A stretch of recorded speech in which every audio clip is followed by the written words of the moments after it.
Right, hey guys, how we doing? Back another video from Super Eye Patch Wolf, and today we are finally checking out why you should still read Berserk. Sorry, I've got a bit of a sore throat, don't know what's going on, but yeah, we're finally checking out why you should still read Berserk.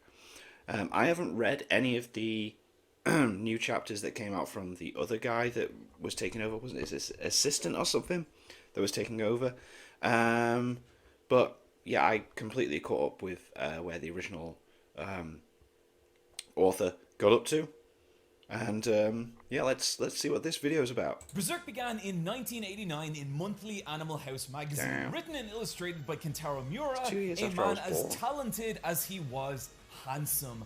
Berserk's first page showed its main character Guts having relations with a woman before she transforms into a horrifying Yeah, it's demon thing, and the art in Berserk is so nightmarish at times. It's like wow. Guts blasts her with his arm cannon, and that is a start. But out of this first It is. page would grow an incredible story of struggle and survival, taking place in this massive world, churning with conflict, filled with characters so goddamn likable, nuanced, and complicated that I Mate, may yes, or complicated. Complicated is definitely a word. may not have had to insert a dating simulator section later into this video just to communicate their appeal. Berserk Okay. becoming so beloved that it defined Japanese dark fantasy. Do you like I mean, Dark Souls is heavily based off of it, isn't it?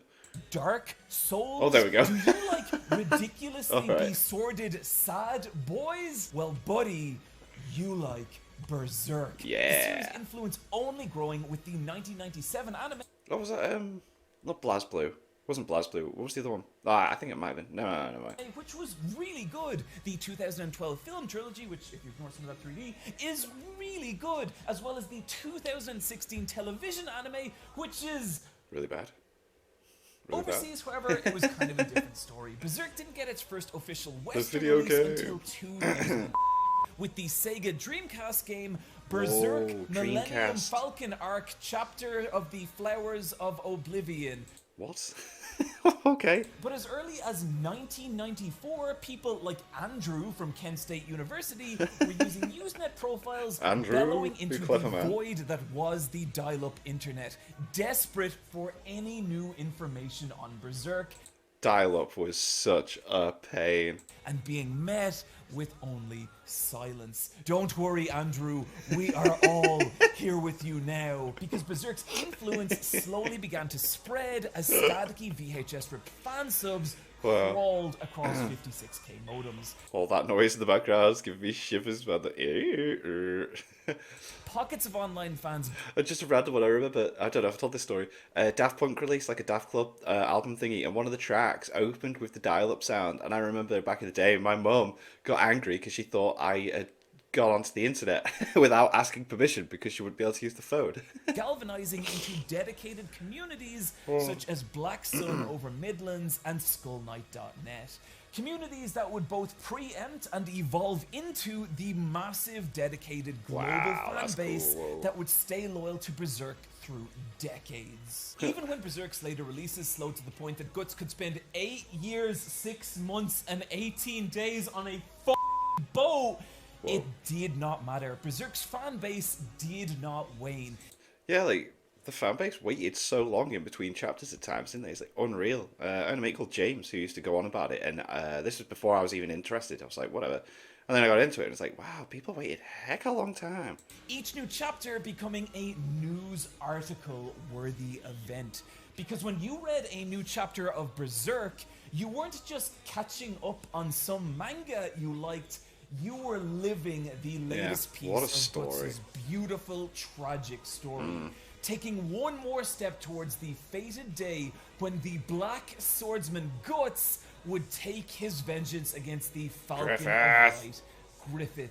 A day that would surely be celebrated and remembered forever. Nope. And mark Berserk as the greatest revenge story of all time.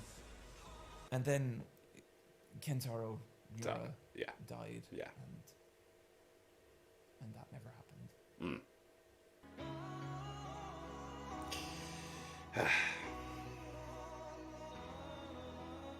The morning I found out Kentaro Miura died was...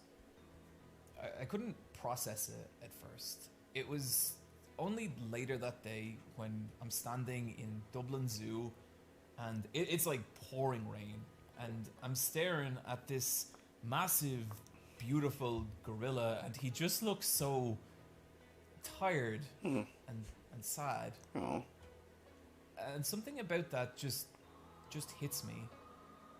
Everything I'd seen Guts go through, all his struggle, all his hardship, that decade of memories, it just came crashing down. That final showdown with Griffith, it was never gonna happen. Yeah. Guts' story was never going to end. Yeah. This thing I love is gone. I might have cried, and I definitely ruined my girlfriend's birthday. Bloody hell, okay.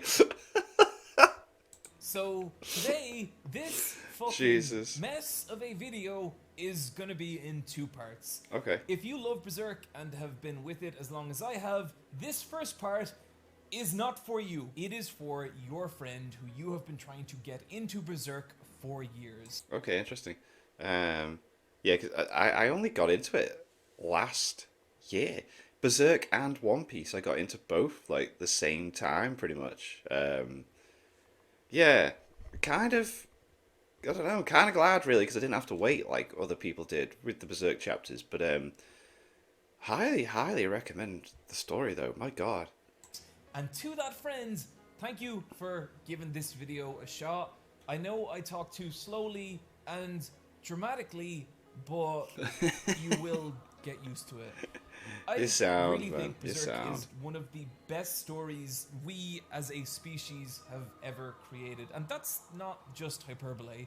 Over the course of making this video, I read the 1967 classic 100 Years of Solitude, and it's amazing. It's like half as good as Berserk. And if I do my job right here today, you'll at least understand why someone might feel that way, but also why a series like this is worth getting into, even if it's never getting its true ending. And a little warning, to do that, we're going to be going pretty in detail about the first quarter of Berserk's story. I'm not going to spoil... Well, it sounds like, mate, there's so... I cried a few times reading Berserk, man. Yeah, I'm kind of glad he got up to where he did with the story as well, but anyway. More than I have to, but there's going to be some plot events that are unavoidable. Then will come part 2, in which I will speak directly to you, the person who has loved Berserk for years, in a section I call, "Oh God, Berserk is over, Berserk is over, what's the point? What's the point in anything?" No. In which we will try to come to terms with the fact that this thing that was a part of our lives for so long is gone, and what that means. I cannot guarantee we'll be successful in this. In fact, we probably won't. It works so well with him still. I like that he changed it from, like, you know, just being a voice in the background, you know, doing the voice of God thing, to being on screen. It works so well. I don't know what I'm doing here. This is like an impossible video to write. Why you should It's very it seems very Rick and Morty-esque as well at times. Still read Berserk, Part 1. Why you should still read Berserk.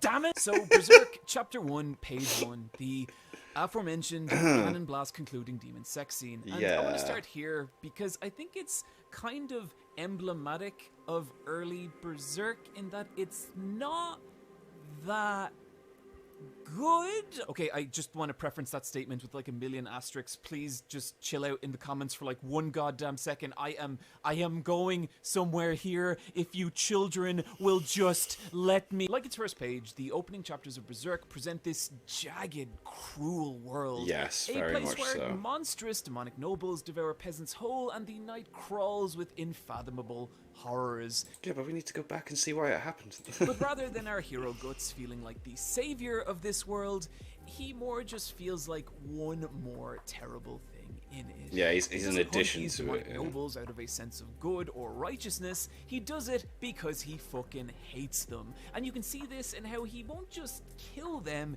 he will torture them, delighting in the agony smiles, of their man. final moments. And dragging him further down this moral scale is his willingness to endanger innocent people, him telling a Wow. little girl that her dead parents are probably in hell, as well as him committing what will unfortunately be his first of several acts of child homicide. Mate, I really did tear up at that point, though. Come on. And at this early point, you might think, wow, this Guts guy, he fucking sucks. And you'd be right. I mean, It's intentional. can you imagine going on a date with Guts? Okay, no, I didn't actually include a dating section. That would be too silly. Anyway, I think what's so thematically resonant about Guts as a character is the dim light of the tavern's torches blinked off Guts' metal arm, and there he sits before you, a massive mountain of shadow, his single eye burning out through the darkness. Even from across the table, Oh you can my feel God, this is every really- muscle in his body tense and coiled like a The timing. massive metal spring.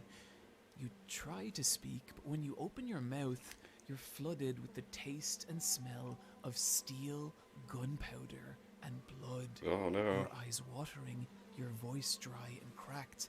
You choke out the words. So, tell me about your friends. Oh god. Oh god. His single pupil crashes into you, driving the air from your body. His gaze tightening into a tiny Let me needle tell you point about of the eclipse. darkness that bores into you, and through it pours a quiet stream of rage and hatred. God. Your heart crashes against your chest. Your breath abandons you. Oh my god. This is intense. You pull your gaze away from his, desperate for one single moment of Just respite. need something else. And after what feels like an eternity, you find the courage to look back up and see He's gone. only emptiness. Oh god. He has left. Wow, you think, that guy It's cool. sucks. Oh. This is the Guts we come to know over the first 9 Okay. chapters. A Whoa. man who, aside from a single, mildly comedic panel, feels as empty of humanity as the nightmares he hunts. Who Guts is, why he is obsessed with hunting and torturing these creatures, or is even able to wield such a cartoonishly massive piece of death steel. Mate. None of that is information we have, and information that would probably help humanize him a little. But the reasons we don't have that information is because neither did Kentaro Miura. Miura's been very open about how at this point he was way less concerned with who Guts was as much as he was what Guts could do. Oh right, okay. Oh. Miura referring to this as the Fist of the North Star style of writing, i.e. Ah. a powerful character with an interesting fighting style. In this case, a man who can swing A giant sword with a metal arm. murder refrigerator and shoot cannonballs from his hands. And this was kind of Miura's approach right across the Black Swordsman arc. Well, I'm He wasn't impressed really then he was thinking able to about make the sense of overall it all. story of Berserk as much as he was what was immediately happening. Which is really crazy to think about because as much as it might seem like Miura was foreshadowing major story elements Yeah. like the demon fetus or the first appearance of Griffith, according to Miura, these were all ideas that he just kind of shoved in there and then Wow. retroactively slotted into bigger stories later. That's sick. That is so sick because yeah, it all seems like it was so planned out, and then it's like okay. Now, don't get me wrong, the Black Swordsman arc is still enjoyable in its own right, even if some of the storytelling is a little clumsy and some of the artwork a little awkward. But the reason I Start bring off. any of this up is genuinely not because I want to shit on the early part of what is my favorite comic, but to let you know that if you're new to this series, this is how Berserk starts, not what it becomes. Something would happen in real life that would substantially alter Miura's approach to Berserk. Miura was informed that the publication Berserk had been running in, Animal House magazine, was going to be shut down. Oh, no. And that he could either continue his little-known dark fantasy manga Berserk, or start a new project with the writer Buronson, who also wrote Fist of the North Star. Oh, he got an opportunity to work. Wow. Okay. And like, just imagine that for a second. Imagine being a young manga artist Yeah. having the opportunity to team up with the guy who wrote the manga that defined that generation. Wow. That was about as close to a guaranteed success as you could get in this industry. And Miura did not go for it. Well, he would later write some stuff with Bronson, but he actually chose to continue with Berserk. Nice. But I think this caused him to recognize something. He could never surpass Fist of the North Star by imitating Fist of the North Star. So instead, he wanted to find his own way, and that desire led to a fundamental shift in the creative DNA of Berserk. Berserk took a lot of influence from Fist of the North Star, a large muscled man with a unique fighting style ridding a destroyed world of evil. But there were some other titles that were just as influential on Miura, like the ambiguously pronounceable Gwyn Saga, a Japanese novel series Miura was very fond of that introduced him to a more Western-style fantasy world, about a large muscled leopard-headed man who would frequently do battle with massive horrific monsters. Oh, that's cool. Featuring an effeminate knight antagonist and small magical children. Now, the Okay, yeah, I'm seeing some influence there. Okay, did not know about you're this. seeing here are actually from the 2007 manga adaptation, which obviously could not have influenced Berserk.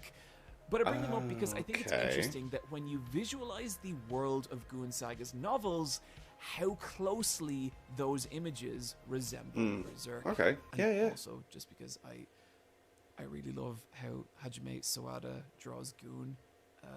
There's Those a bit look where someone cool. tells him his leopard head looks weird, and he's like, "Oh." But if you want to see some direct visual influences Yeah, it's that always Miura like- grew up reading, there are two in particular I want to talk about. And the first is Pygmilio, which not only featured a ridiculously besorted young boy doing battle with large monsters in layouts that feel very similar to Berserk, yeah, okay. but also in the appearance of a super cool brown warrior girl, who I've gotta believe planted the first seeds of Casca yeah. in Miura's mind. Possibly the biggest influence, however, and not just visually, but Casca and Guts' story. Oh. in the style of Miura's storytelling, is the shoujo manga Rose of Versailles. You have characters like Lady Oscar, who I mean just Looks is like Griffith, yeah. except a lady, but also in how the story conveys emotion. Rose of Versailles' pages are often these cacophonous visual explosions of its characters' inner thoughts and feelings, to the point that the first volume is literally just one lady refusing to speak to another in public, yet somehow feels even more intense than the rage-filled shouting contest I got into at my local grocery store when I thought a large man with a bicycle tattoo on his calf tried to skip me. And trust me, that got very intense. Whoa. When you take these four series together, Scripting on this is buzz. throw some bastard into that mix, you can literally see these strands of DNA that knit together to form early Berserk. And I bring this up for two reasons. One, I think it's easy to look at Miura's body of work now and see him as this unfathomably talented god of manga. But there was a point when he was just doing what all young creators do. He was making his own version of the things he liked. The Right, second yeah. point is that when we talk about that creative shift in Berserk that takes place around this time, according to Miura, this meant drawing less influence from Fist of the North Star and more from Rose of Versailles, Okay. i.e. a story much more focused on the inner thoughts, feelings, and emotions of its characters. And where you can really start to see this is in Berserk's second major story arc, the Golden Age. Oh, mate, the Golden Age is so good as well. Oh my god. A strange thing about Berserk's timeline is that if we lay it out chronologically, the previous arc, the Black Swordsman arc, takes place here, In the around middle. But Yeah. the next arc, the Golden Age arc, It's actually right starts there. here, right at the beginning, as in the very day Guts is born. And the way Miura uses this to reset and rebuild the character of Guts from the ground up is kind of incredible. Take something like Guts' sword. Now, as stated by Miura, all this really was in the Black Swordsman arc was an interesting way for Guts to kill monsters.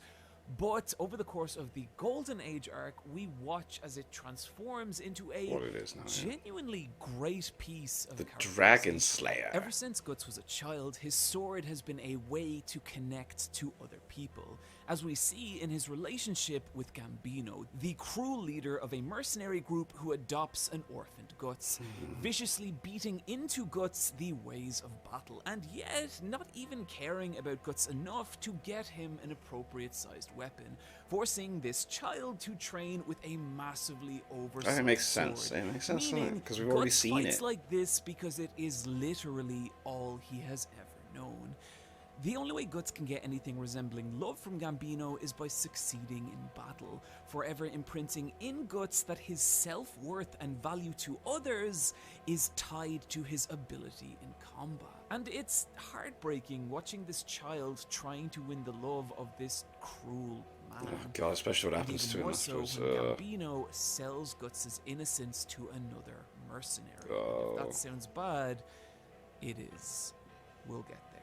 This moment also implanting the idea in Guts that if his sword is out of reach, terrible things happen. So, even as a child, Guts' sword was not just a means to defend himself, but his one weapon against the loneliness and isolation that comfort comes blanket. with being born into a world alone. So, in the Black Swordsman arc, the giant sword felt fun and a little silly, but now we start to understand the kind of tragic life that would create an emotional reliance on a sword that would eventually mold someone into a warrior like Guts. Guts' sword serving as a constant visual reminder that on some level he will always be that frightened, damaged child, carrying a weight much greater than he is. Throughout Berserk, Guts' sword is the only thing that really makes sense to him. It is how he defines himself to other people. It is mad, isn't it? It started off as like this hack and slash boom, and then it's like, okay, you've now all of a sudden hit us with emotional stuff and reasoning. It's so clever. And this brings us to the second major change in how Miura started writing Berserk, and that was by mixing in his own life experiences. And specifically here, the parallel between Guts and swordsmanship and Miura and art, which brings us to... Hi, welcome to the correction zone, where I pay for things I got wrong 4 years ago. In one of my previous videos, I claimed that this is a manga Miura drew when he was like 10 years old. Okay. The point being, wow, Miura is such a naturally gifted art genius. But this is both factually and conceptually wrong. See, this was the actual manga Miura drew when he was 10, which, not to shit on the work of a literal child, is less impressive. But I also feel like the wider point I was trying to make about Miura just being this crazy genius is wrong too, because I think it devalues the work Miura put into just drawing and getting better at it. There's a huge He definitely got his money's worth out of that Garfield costume. increase in the standard of Miura's art over the course of Berserk's run, and it's that drive to improve, to get better at something, that's the quality that connects Guts and Miura. Also, I'm wearing the Garfield costume again because this is my penance for getting something Wrong. wrong. Oh. Check your sources, everybody. Don't be like me. Guts defines himself through swordsmanship and dedicates himself to getting better at it. Miura defines himself through his art and does the same, and that's a philosophy that is palpable throughout Berserk, both in the substantial improvement of Berserk's artwork over the course of its run, but also in characters like Godot, the blacksmith. Like, listen to this quote from him. "Before I could decide if I liked it or not, I hit the iron in front of me. After that, I was so busy trying to improve and craft better stuff that one day I woke up an old man." Swap the hammer and tongs out for a pencil, and this could literally be a quote from one of Miura's interviews. Art wasn't just something he did for a living, it was his life, his means to express and define himself to the people around him. It was a group of 5, and I was pretty much the Yellow Ranger of the group, lagging behind in terms of emotional growth. And so, with these other guys showing off what they're good at, I wanted to find out what I could do. Drawing, I decided, was my only option. The only way I could keep on equal footing with these guys was to make my mark as a manga artist. It became this strange obsession for me. You can literally see that obsession in Berserk. You hold it in your hands whenever you read it. And I have a lot of specific points I want to make about how Miura's art is inseparable from Berserk's story, but I just want to take a moment here and just appreciate these pieces on their own terms.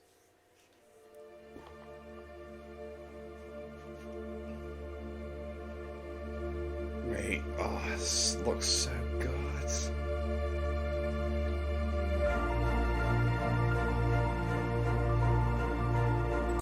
Mate, I'm glad he's just showing it off. Look at that. The amount of time it must take to draw these things is just insane. Wow, the detail, the muscle stuff, the hair, oh my god. Yo, that's a poster. That is a poster. Sot the Immortal. My god, the detail.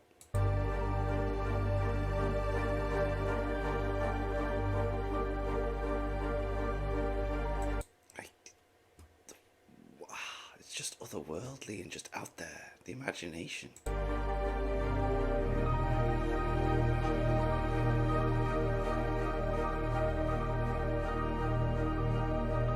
My god, this stuff. Oh.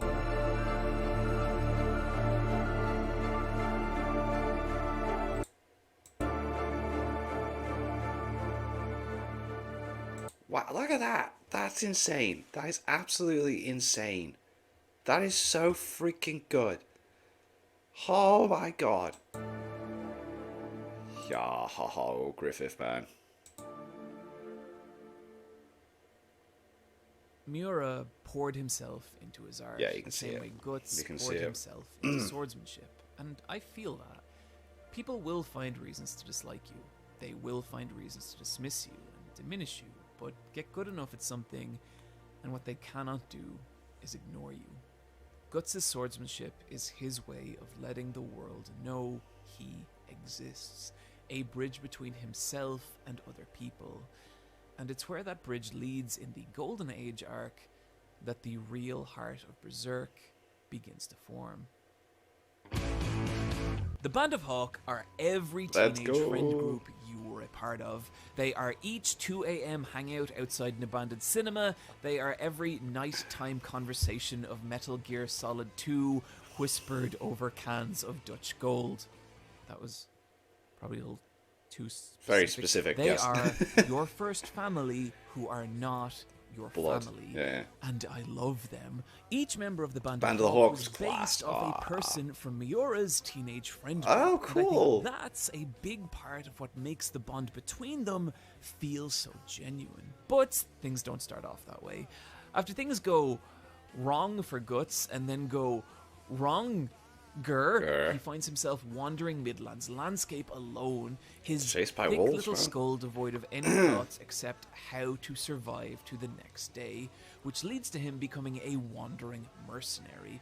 And it's on the battlefield when he eventually encounters the Hawks, and something he has not met since Gambino, a person who can defeat him in combat, Griffith, the Hawks' leader, who disposes of Guts first very quickly and then slightly less quickly before declaring, Guts, now you Belong to me. Things get a little gay between Guts and Griffith Did before seem a little getting bit like- far gayer, and it's in this mildly homoerotic water fight that you can begin to see something. Despite the fact we've been with Guts since literally the beginning of his life, Yeah.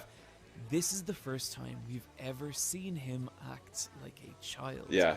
We see him laugh and play. He's having and fun. watch as his walls come down for the first time. And that feels very intentional by Griffith, as this is also the moment that he chooses to reveal to Guts his dream of ruling his own kingdom.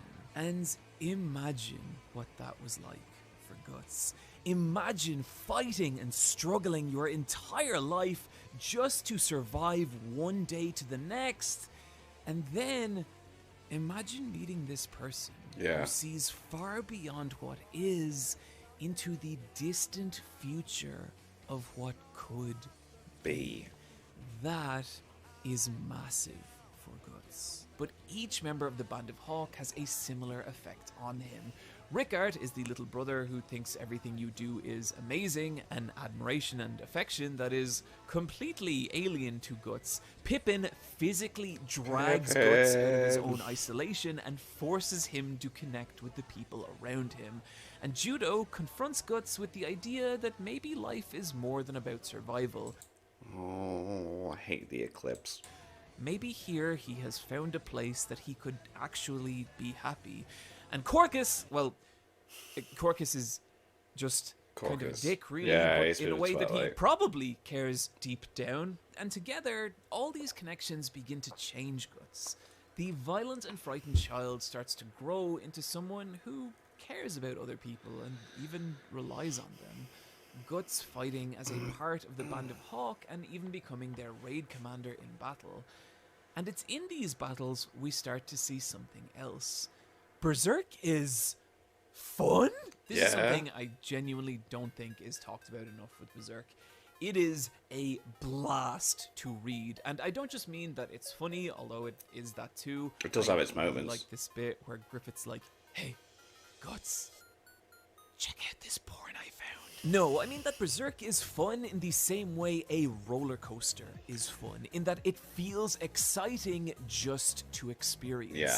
This being because of how well Miura is able to manipulate pages and panels to visually convey everything from emotional concepts like loss and heartbreak to physical sensations like weight, motion, and timing. And you can feel that second one, especially in the very precise conveyance of Guts' sword swings. Experiencing Guts smash the Dragon Slayer into a crowd of enemies carries with it all the kinetic joy of cocking a shotgun and firing it into a pile of plastic mannequins. It's rare Miura will illustrate the exact point of impact of a sword strike. Instead, what he illustrates are the moments right before and after that impact. So sick. Look so at for that. example, right before Guts swings his sword, Miura will usually give us an anticipation panel, a little piece of visual build up data to it. that lets our brains know He's about to swing. big is coming. And sometimes it's as massive and weighty as the heavy sweep of Guts' sword arc, and sometimes as subtle and minute as the clenching of a jaw. We then get the apocalyptic aftermath, as armor pieces, debris, and body parts rain down in the cannon blasts-like wake of Guts' sword. By letting us marinate in that moment of anticipation, Miura makes those sword strokes feel weighty and powerful, but conversely, by letting their impact only exist in between panels and page turns, it makes those same sword strokes feel lightning fast, as our subconscious We do get the races speed to from piece it, them yeah. together only from the explosions of destruction they leave. Miura only building on this technique as Berserk continues, incorporating design elements like the sweeping spirals of Guts' cape to convey motion, or flooding the page with the enormity of Guts' sword. All those making it lines, feel man. gigantic and overwhelming to the point that sometimes Dear the God. Dragon Slayer cannot even be contained by the Within the panels page, themselves, yeah. crashing out over their borders That's into sick. infinity. Guts swings his sword, and the world around him explodes. If any video game felt this good, that video game would be incredible. I wrote that line and then became obsessed with it. And so I tracked down the Sega Dreamcast game Berserk Millennium Falcon Arc, chapters of the Flowers of the Oblivion, the PlayStation 2 game Berserk Millennium Empire Arc, chapter of the Holy Demon War, and the disappointingly titled Berserk Musou. Well, it's I will PS4 now game. rank these games in accordance to best Berserk sword feel. And I will tell you right now, this section will be a complete waste of your time. There are some things you could do with the next 48 seconds instead of watching it. Spend a little more of your day petting a dog or cat. Okay. Write a list of things you need to do tomorrow. I need to get some Take shampoo. a little extra time to tell a partner or family member that you love them. At number 3 comes Berserk Millennium Falcon Arc, chapter of the Flowers of the Oblivion. This game seems kind of cool for reasons that are not related to its sword swing, to the point that I may actually play it on stream sometime. But it has, well, a early 2000s Dreamcast feeling sword swing, which is just a regular sword swing except kind of bigger, achieving it a score of 1/8 as good as the manga's sword feel. At number 2 is the Berserk Musou, which has some of the heft and weight I crave, but an over-reliance on motion blur and snappy Musou-esque animations soften the impact, garnering it a score of 2/7 as good as the Berserk manga feel. And at number 1 is the PlayStation 2 game Berserk Millennium Empire Arc, chapter of the Holy Demon War. And oh my, now we're talking. Slow and weighty sword sweeps mean that each button press is a decision that, if calculated correctly, results in a fireworks display of cascading enemy body does look parts. clunky. This game seems kind of awesome, to the point that I may play it off stream, and am pleased to award it a score of half as good as the Berserk manga sword feel. Also, honorable mention to the Berserk sword feel of Impa from Hyrule Warriors 1. The point that I am making very poorly is that the action in Berserk feels incredible. But what's cool is that those heavy, weighty sword swings, those are unique to Guts. Other characters have no one else different fights like fighting that. styles with their own distinct visual cues. Like, take Serpico. We rarely, if ever, get those weighty anticipation panels that let us know an attack is coming,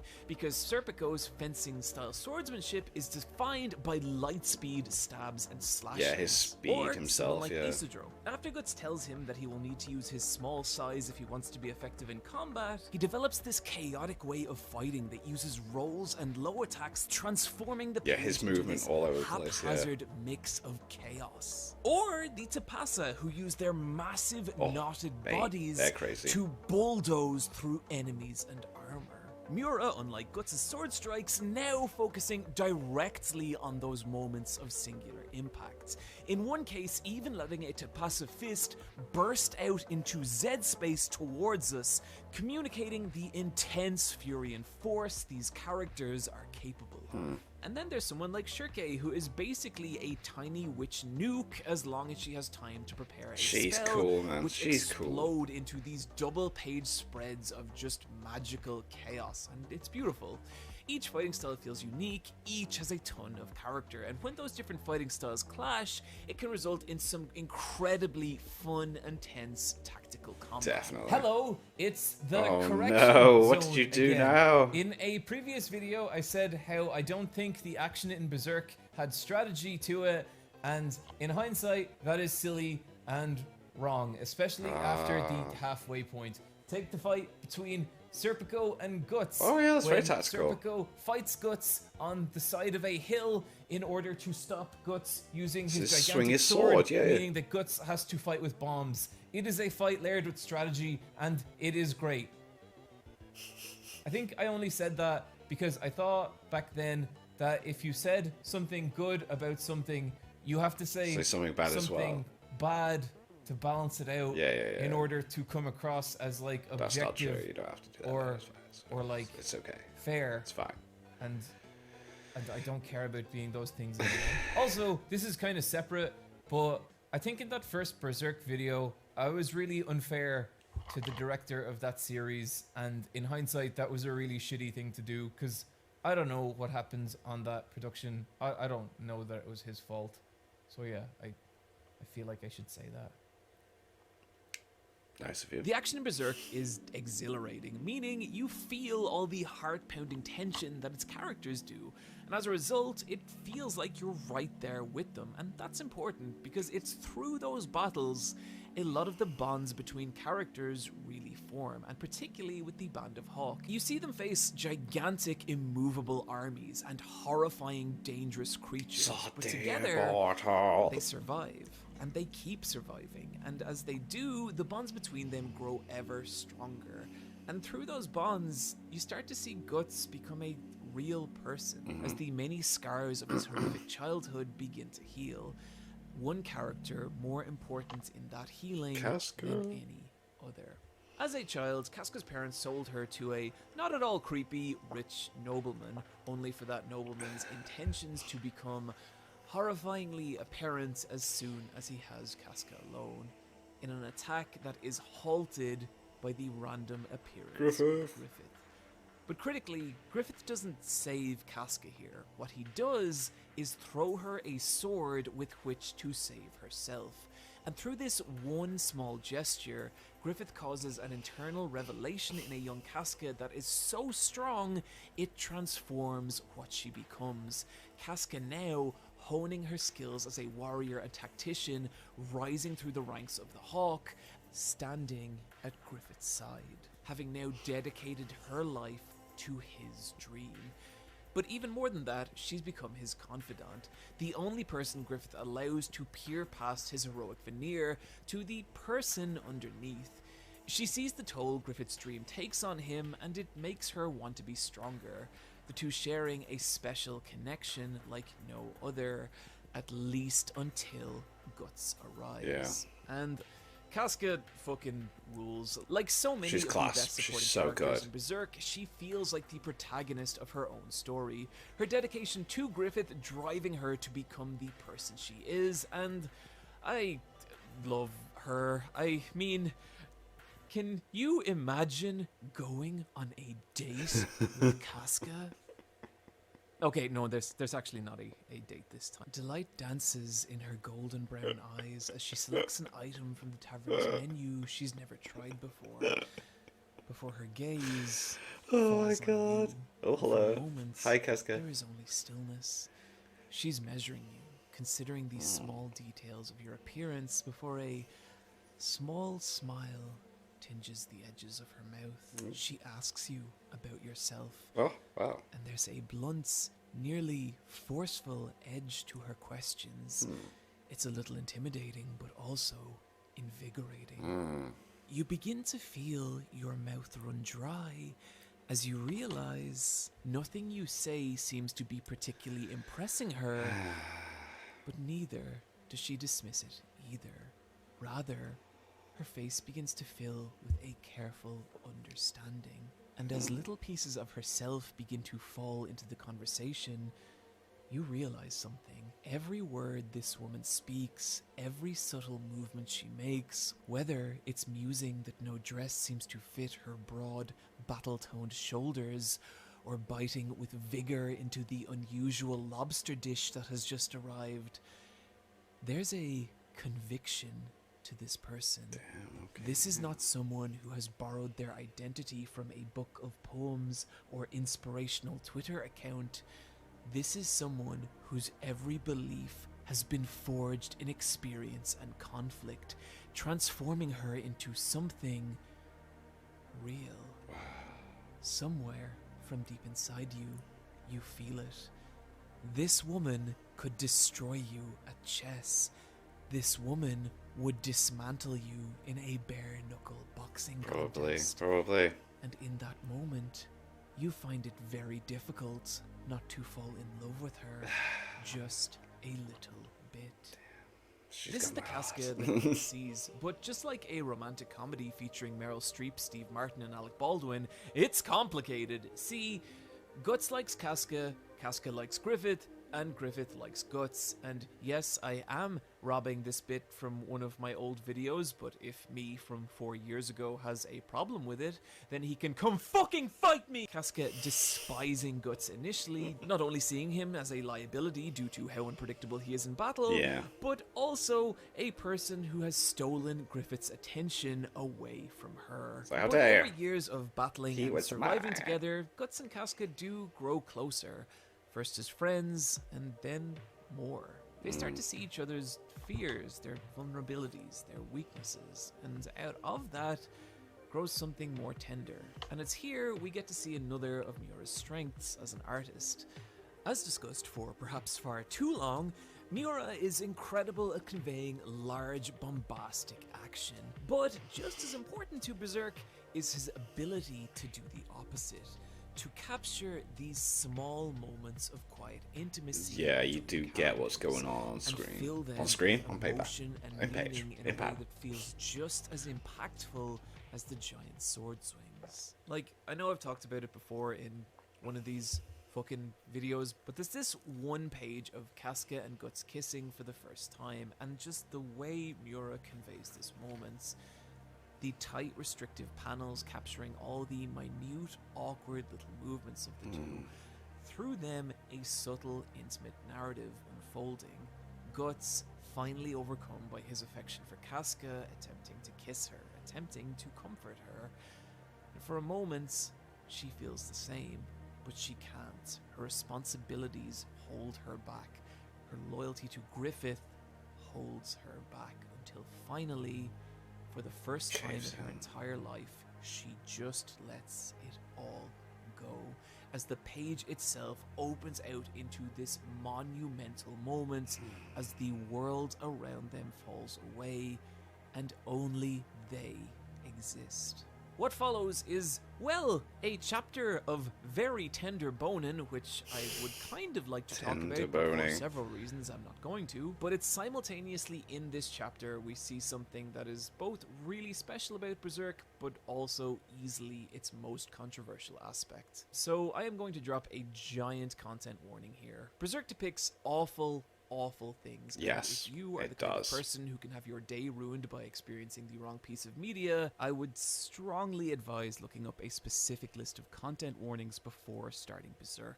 And before I give my own take on these parts of Berserk, I just want to acknowledge that for a variety of reasons, I am not the person you should be listening to about this stuff.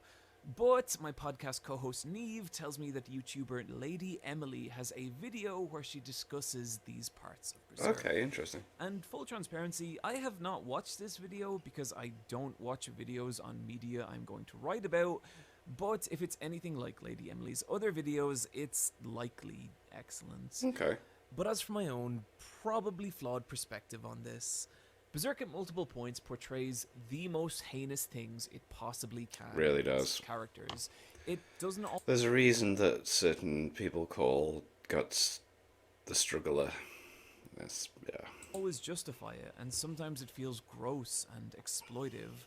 However, at least in regards its main characters, I think this is where Berserk succeeds in dealing with this kind of stuff because it doesn't just portray the incidents themselves, but the long-term devastation and trauma those incidents leave on their survivors. As mentioned, Guts suffers some pretty horrific things as a child, and we constantly see the scars these leave on him. We see how he isolates himself from other people, and how angry he gets whenever anyone tries to touch him. And now tragically, with Casca, Guts has finally found someone he wants to be intimate with, but it goes wrong. Yeah. His memories of his childhood come back to haunt him in a violent and frightening way, and he transforms back into that same frightened child, and it's devastating. But what's really cool about this moment is that Casca sees all this. Yeah. She sees his damage, sees how truly wounded he is. Doesn't just dismiss and it, yeah. just accepts him. To me, it's rare you see survivors portrayed as cool and powerful as Guts, and rarer still that another character acknowledges their pain in a believable, open way. Yeah. But It's lovely. that's what happens here, and I think that's amazing, and begins to touch on what is so goddamn beautiful about Berserk's story. a lot of its most impactful moments isn't even the gigantic battles or the massive monster showdowns. It's the times when two people just comfort each other in this massive and frightening world. There's a lot of small, beautiful little moments like this in Berserk, and a part of what makes those moments powerful is the feeling that they are just one small part of this much larger world. A place that is massive, alive, and frightening. Berserk's world feels gigantic. It and does, part it feels of that huge. is Miura's ability to convey large visual spaces. Infinite vistas. Well, mate, what was that? Was it the chapter after the Golden Age finished off where it was just how everything's changed? There was no dialogue for pages. And it was just like, wow. Gigantic kingdoms and fantasy forests, but it's particularly in that last one we can see something else, his ability to make those spaces feel dense and alive. I mean, look at this page. Look at all these weird little creatures crammed into every part of it. This detail is what gives life to so many of Berserk's locations, from bizarre and horrifying hellscapes crawling with I don't even fucking know, to man-made structures which don't feel like single-use locations for one chapter in a comic as much as they do monoliths of stone Such and concrete, detail. molded and shaped by centuries of human belief, history, and culture. Whether it be an opulent ballroom that seems to stretch on forever, or a bizarre elephant's castle, Berserk is constantly telling you stories through its locations. But I think the real strength of its world building is how it's able to do the same with even the most incidental of characters. Take this double-page spread of the Giants. Despite there barely being a single word of lore about the Giants, look at how much we can infer about them, their culture, and even their thought process from this page. These scales of their armor cobbled ramshackle together from human shields and plate mail. Their weaponry pulled apart human structures, Like doors using and that, yeah. cathedral doors as shields and Roofs. support beams as large clubs. And just check out this dude in the back who has very clearly happened upon a boat. human fishing boat, snapped it in two, and is now using one half as a shield, the other as As a a little helmet. hat, and the anchor as a weapon. And that's not just a hilarious little side story hidden in this larger spread, it is a fantastic piece of visual world building as to how these creatures work, who possibly lack the intelligence to craft their own equipment from scratch, but use their massive size to bulldoze through other cultures, pulling them apart and repurposing whatever they can to continue their rampages of pillaging and destruction. And how much more fun is that than just giant big, all achieved without a single line of text? It's that same subtle visual world building that lets Berserk's universe feel so alive and dense with different characters. Berserk has dozens of characters, all with their own philosophies, histories, and drives, and what helps each one of these characters feel like real, tangible little pieces of this world is Miura's ability to capture their entire identity within a single page. Like, I could explain to you who Zod the Immortal is, Hey. or we could just look at this page where the sun sets on a raven-soaked sky in the aftermath of a great battle. Zod sitting atop a pile of corpses, a look of profound boredom etched across his face. We could have a discussion about how Farnese's father doesn't see her as a person, but as an asset to be bought and traded, or we could just look at this single image of Farnese as she sits alone in her father's garden, her dress blending into the background, making her indistinguishable from the opulent shrubbery that surrounds her. We could spend an entire video talking about Guts' journey of healing. Oh god, I think that's actually what we're doing here. Okay. Or we could just behold this one panel, Damn, him yeah. bandaged and scarred, the struggle of his journey etched across every inch of his body, and yet he is still looking towards the horizon, still struggling forward. The And struggler. I just want to Excuse me. say that I talked about this panel before, And someone in the comments said that these weren't bandages, that they were the imprints of Guts' armor, and it got a bunch of likes. And I just want to say that is wrong. Here is what Guts looks like without bandages from earlier in the same chapter. And if you think it's petty of me to pause this video to win a random internet argument from 4 years ago, it is. The point I'm getting at here is that it's not just Miura's ability to convey a large world, it's his ability to capture the worlds within worlds that are these characters that make every part of Berserk's landscape feel alive with people and their stories. And what's so compelling about all those stories together is how they all intertwine around the ever-transforming nature of Berserk's larger landscape. Every character has a consistent presence in Berserk's world. No one is disposable, and characters rarely appear in just a single role. Take the Demon Lady from Berserk's first page. She also appears much later during the eclipse. The same is true of the Snail Yeah, a Lord, lot of the the monsters Demon do, don't Fairy, they? Yeah. As well as this lad, who we shall say takes something from Guts, appearing in another panel as an incidental character 20 real-life years later. And it's careful, impressive world building, but it also highlights how everyone in Berserk's universe has a consistent place. Yeah, they all that place matter. being subject to the larger tectonic shifts of Berserk's landscape. See, Berserk's world is made up of 3 planes. The physical realm, which is kind of the realm most similar to our own. The astral realm, which is where all the horrifying demons and fantastical creatures live. And the ideas realm, which I'm pretty sure was only mentioned once and then never expanded upon. So away it goes. At the beginning of Berserk's timeline, there is only a sliver of overlap between the physical and astral realms. And it's within that sliver that Guts will occasionally encounter something supernatural. However, as the story goes on, the spheres of the physical and astral realm begin to converge, as one reality begins to bleed into another, and more fantastical creatures begin to spill in, punctuated by 3 dramatic reality warping events that basically throw every known quantity in Berserk's world into complete chaos, forcing every character in it to reassess their place. Meaning characters like Daiba can be a story-threatening boss character in one arc and a kindly stable master in the next. And this is kind of what I love about Berserk's world. It feels like this massive ocean surging and waning, each character on it just a little boat doing everything they can, trying to stay afloat. I am aware that that last line rhymed. Yeah. I like that line. That was good. And so do not know what to do about Very this. nice. I would appreciate if we could all move past it.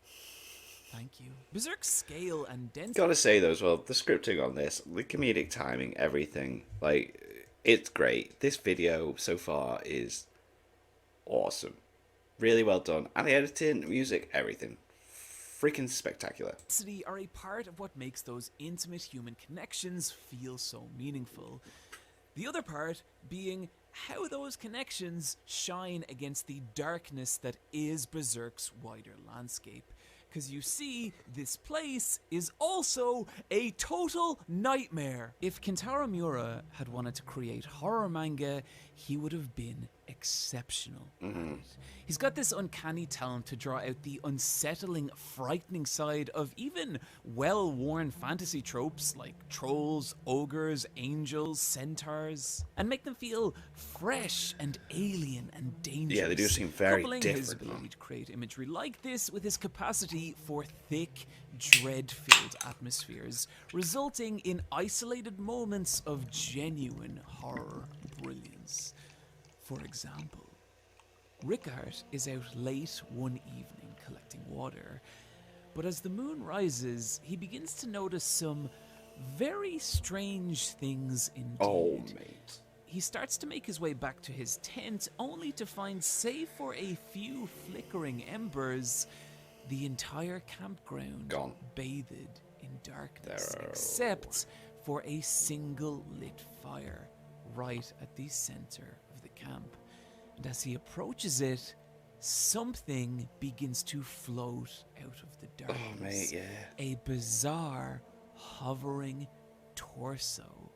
But it's the torso of someone Rickard knows. Run, Rick! And out from behind it looms a grotesque, swollen face.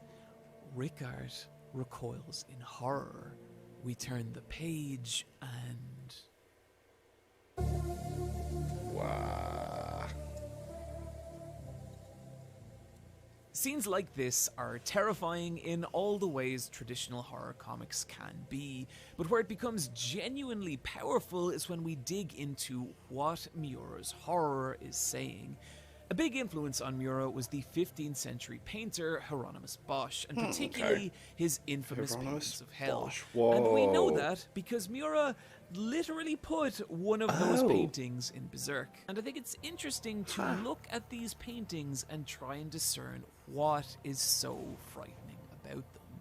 Because for me, it's not the physical threat of any one of these creatures. Most of them just look kind of weird, silly, really, yeah. But when you take them all together in this massive landscape, there's this implicit disintegration of sanity. That's just craziness. Justice, morality, any overarching concept of good or even physical rule and structure. This is a place where those things just do not exist, leaving only a maddening kind of chaos. And when Berserk is at its most horrifying is not when it captures the aesthetic of Bosch, but that same disintegration of borders and sanity. Like this page. At the bottom, a small cluster of frightened humans watching as a swarm of horrific abomination falls upon them. Whoa. And I mean, look at these creatures. There is no rhyme or reason to their appearance, each one a unique, singular nightmare of misshapen, swollen body parts spliced grotesquely with insect, animal, and sea creature in a way that defies any physical logic or sanity. And just imagine how you'd feel being one of the people witnessing this. Imagine the complete ungluing of everything you thought you knew about the physical world and the madness that would lie beyond that. These creatures are known as apostles in Berserk's world, and perhaps even more disturbing than how the apostles look is what they are. An apostle is just a person, someone whose life has led them to the point where they have lost all hope, whose identity and values have crumbled to nothing. Someone who, in that moment of despair, has taken the people that make them human, wives, husbands, loved ones, children, and sacrificed them to the God Hand, this group of either angels or demons, in exchange for power and a single commandment: do as thou will. And that's interesting, right? Not do evil or serve your masters, just do as thou will. Meaning that all the apostles are people who lack empathy given power. Exactly as frightening and destructive as the creatures like that in our world. And I think there's a real horror to that. The older I get, the less afraid I am of ghosts or serial killers or that piano from Mario 64, and the more fearful I get of just nihilism, of people going empty and the darkness that can breed in them when they do. That darkness, that is the horror of Berserk. The idea that the only line between us and depraved, violent insanity is empathy, is our ability to love. And in the darkest moments of Berserk, we watch that line disintegrate, exposing that concepts like good or evil, they're just constructs, man-made ideals to maintain order, meaning There is no real morality in Berserk's world. There is only chaos, and there is only people trying to survive it. Berserk's world is gigantic and beautiful and terrifying, and that is what makes it feel so special when people do find each other in it. And it's that feeling that lies at the heart of the Band of Hawk. These are all people with their own history and hardships who have found each other in this world and united under a single belief in something greater than they are. Griffith. Griffith is the one Here we person go. in Berserk's universe able to see past the hardship and horror of this world and envision a new, better version of it. A world where people don't need to struggle, don't need to be afraid, a kingdom where everyone would have a place, their only concern being the pursuit of their own happiness. And in a world as dark as Berserk's, that is a beautiful dream to believe in. The charisma and conviction Griffith draws from it being what pulls people to him, binding them together into the Hawk, making Griffith this irresistible, uniting savior. Now, he does have this terrifying necklace. Oh, the ballot. But surely that would have horrifying repercussions later. And he Oh, is how wrong very you are. beautiful. I mean, can you imagine Going on a date with Griffith? Griffith sits before you. The light spilling in through the window filters through his God. hair, and it makes it look like, my God, he's glowing.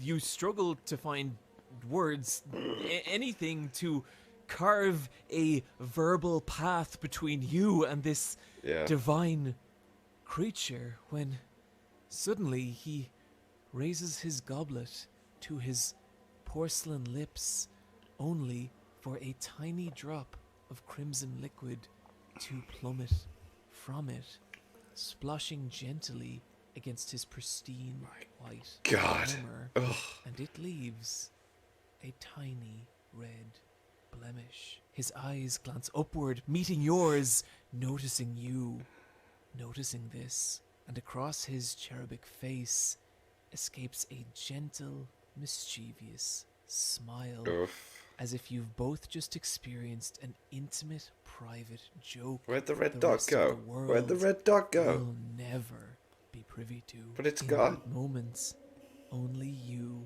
and he exist. His lips part, your hands shake, so his voice warm, serene, inviting. Who are you?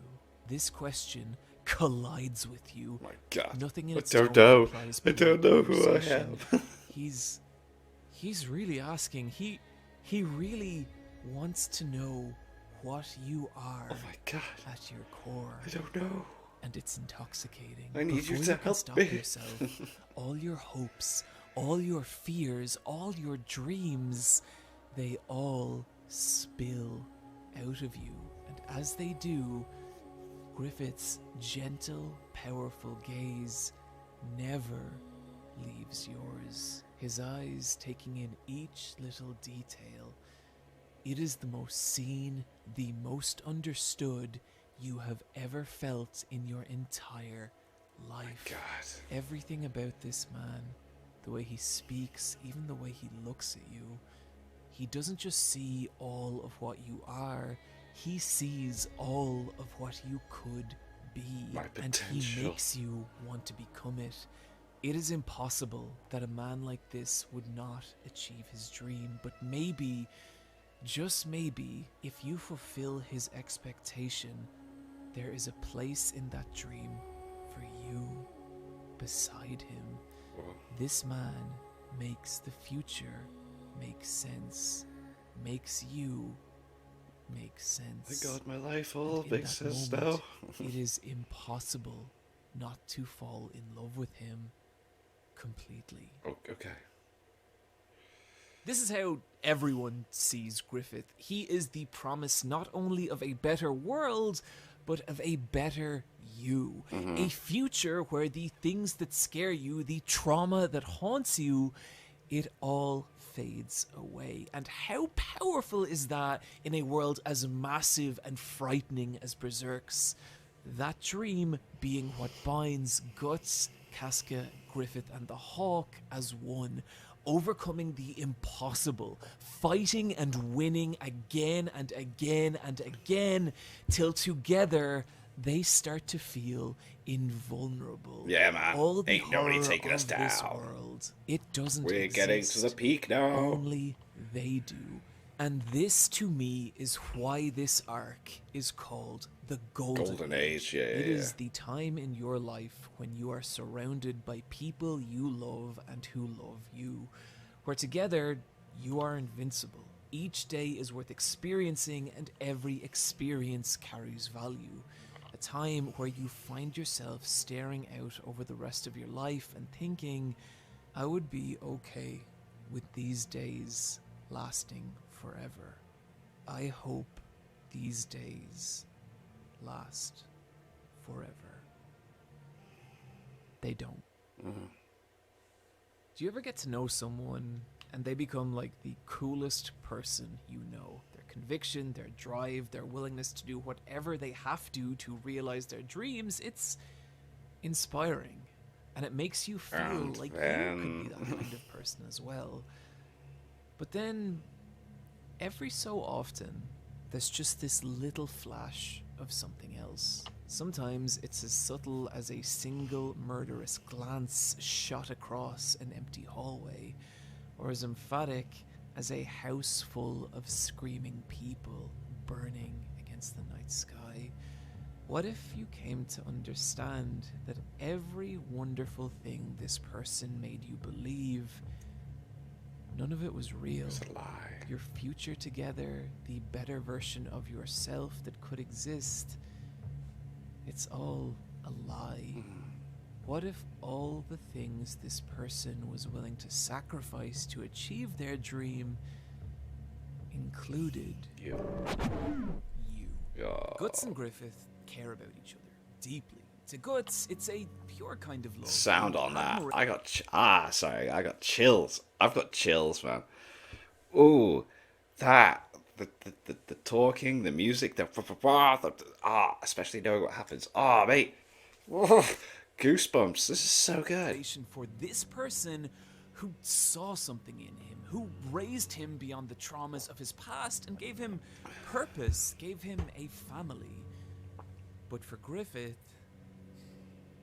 loves Guts. To him, Guts is not just an invaluable asset to help Griffith obtain his own kingdom, he's much more than that. And we can see this in how he speaks to Guts, how he touches Guts. It's unlike how he treats Anybody other else. character in the story. But particularly in this one little moment when on the battlefield, Griffith chooses to send a rescue party for Guts over military advancements. And it's subtle, but it's in this one moment we can see what is so beautiful and frightening about how Griffith sees Guts. Guts is the only person able to make Griffith forget his dream. And that's okay as long as the two are close, but starts to become a problem when so subtly a gap starts to open between the two. First beautifully suggested by the juxtaposition in this double-page spread. On one page we see Griffith bowing, kissing the sword of the king as he rises ever higher in royal society, spending more and more of his days politicking and soaring closer to his own kingdom. While on the other, we see still the only thing that really makes sense to Guts Fighting. is swordsmanship and advancing his own strength. And not only that, over time, Guts has become increasingly uncomfortable with the dark places Griffith's orders have taken him, and has also begun to realize that while he's found comfort and success at Griffith's side, all he's really done is become a part of someone else's dream. And if he ever wants Griffith to see him as a true equal, he will need to walk his own path. And so, Guts makes the decision to leave Oh, mate. the band This was mad. This was to mad. pursue his own dream. this does not go down well. On a snow-swept hillside, the two face each other. In the same way Guts lost his freedom to Griffith when they first met, he now seeks to win it back. He wants to claim as it the back, members yes. of the Hawk look on. Surely no one could beat Griffith. I mean, this is the invincible Hawk, right?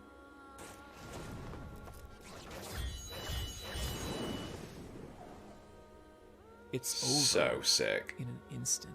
While Griffith has spent his days maneuvering himself up the political ladder, Guts has been steadily growing his own strength. Yep. Now an ocean of difference exists between the two's abilities. Griffith sits shocked. He's lost not just the duel, but the one person he He cares wants about to keep more than around. anything. Yeah. And it destroys him. And we begin to see something. Oh from my God, Griffith yes, we've this never is seen madness. before. He starts to make mistakes. Yep. Mistakes that lead to his dream crashing down around him. A year later, word reaches Guts that the band of Hawk have been shattered, that Griffith is being held in a dungeon, and so he reunites with what little remain of the Hawk, being led by Casca, and launches a rescue for Griffith. But what they find is not the leader they remember. Not at all. My An entire God. year of torture has left Griffith withered and broken. It's just nothing. His tongue cut out, his tendons slashed. He cannot hold a sword. He cannot stand. He cannot speak. All the beautiful things that this man was. Now this, I never caught. I never caught onto until being told.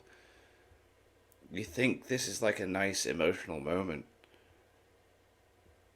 but Griffith is trying to strangle Guts here and just calm. And that's wow. Are gone. And think about that. Think about what that would be like if over the course of an entire year you were to lose every part Everything. of what you are. Damn. To every day fall further and further from the dream you had pursued your entire life. And watch as these same people who once looked on you with awe and worship now only do so with a cruel kind of pity. Griffith can see what Casca and Guts have become to each other, but knows that Casca will stay loyal to him, and all his potential futures converge to one, him and Casca alone, living a small, quiet life, growing old together. And all he has to do to obtain it is let go of his dream and embrace his own happiness with Casca. And it disgusts him. Griffith activates the Bayolet, triggering the eclipse, sacrificing to the God Hand every member of the band. Mate, this was insane. The eclipse is a nightmare. Yeah. It is just It really sheer is. Oh my God, it's visceral just horror in every form it exists. The comic, either of the two anime adaptations, or even the PS2 FMV cutscenes. It is the most broken, the most fucked up Berserk gets. Yeah. Seriously, every content warning possible here. Yeah. Because what you are watching is a man taking his own humanity and erasing it in the Completely. most vile and Completely. violent way Yeah. possible. And one of the many, many upsetting parts about it is that you knew that Griffith could be capable of something like this. Yeah. Yeah, part of you, when you're reading it, isn't really surprised. You just kind of didn't want it to happen. He has literally stood in front of you and told you. He has proven it in every battle, in every skirmish. He has built the path to his dream on the piles of corpses willing to sacrifice themselves for him. Yeah. And all the eclipse is an extension of that. And it's that realization, not only that there is something horrifying and evil in someone you love, but that part has always been there and just needed the right circumstances to kick it, surface. yeah. That to me is what is so fucking awful and terrifying about the eclipse. When the eclipse is finally over, the only survivors are Guts and Casca, and they've lost everything. Both have been marked for sacrifice, meaning that every night they are relentlessly pursued by demons, making sleep impossible. But it's also much worse than that. After the horror Casca experienced in the eclipse, her sanity is shattered, her mind destroyed. She can't speak, she can't even take care of herself on the most basic level. Now a babbling mute, barely a fragment left of the proud warrior Guts fell in love with. Guts has had both his right eye and left arm torn away, leaving him unable to wield his massive sword, but worse, his entire world has disappeared. Every connection, every relationship, Gone. Everything we've watched Guts build up since the very beginning of his life, it's all gone. The only thing left, a black, seething hatred, a ravenous hunger for revenge against Griffith. A malice we can see as the artwork itself begins to transform Guts into this violent, frightening monster. Yeah.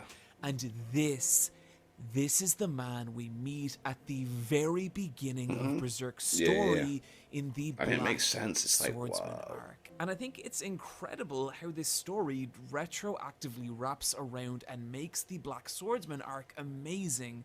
We now understand that Guts is this person born to nothing who steadily built himself up over his entire life, finding friends, finding family, finding love, and we've watched it all shatter in front of him. And it's heartbreaking. It really because is. Now we know this is a genuinely good person succumbing to the darkest parts of themselves. Guts even abandoning Casca in pursuit of his one single-minded obsession. Kill Griffith. This is as much of Berserk's plot as I am going to talk about. And if you're new to Berserk, maybe you're thinking, wow, you sure did give away a lot of that, you stupid idiot. But keep in mind, this is still fairly early in the story. Yeah, Berserk there's a lot. tell you directly that a lot of this is coming. But also, to me, it's only here where the real Berserk starts. There are so many things past this point that I would love to talk to you about, to the point that it literally hurts the tiny bones in my fingers not to type them. The complex morality of what Griffith goes on to do, Fernice funneling her own self-loathing and hatred through organized religion, the fact that I care little of small anime girls, and yet I wish Shirke was my best friend, and Skull Knight. Skull Knight, so cool. Can you imagine going on a don't date do it. with Don't Skull do it. Knight? Don't do Okay, it. so Don't do this it. was meant Please. to be a joke. Don't. I did end up actually making a No, date please with Skull don't. Knight for No. my own amusement. No. But it is far too silly, and this video is already too long. So I'm just gonna He's gonna stick throw it on my it in. Patreon. Oh, So okay. If you want to, Oh, give thank me God. $1 to go on a date with a skeleton, you can. These Thank are all things God. I would love to talk about, and maybe someday I will, but Jesus. this is my gift for you to discover person who has never read Berserk. See, despite everything we've talked about, Berserk isn't a story of awful things happening to people. It is a story about how those people come back from those things. How terrible things will happen. You will get hurt, you will get heartbroken, you will lose the things you love. Yeah. But no matter how bleak your world gets, if you just keep struggling forward, one day you will say, I thought never again. Never could I watch the sunset and be this calm. Never again could I sleep the night through.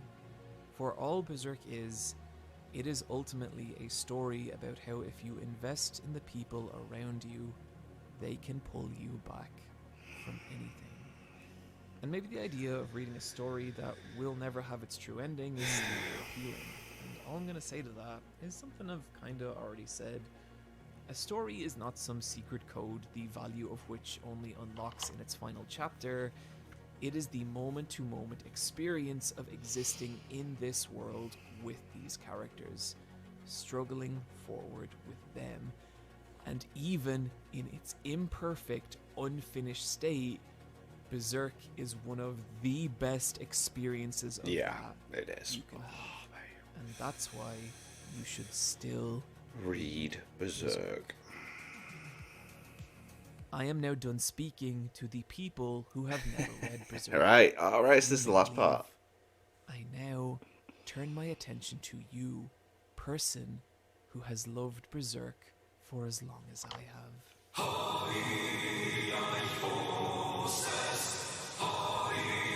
I mean, obviously, I'm not been as invested as long, but it's still such a hard-hitting story for me.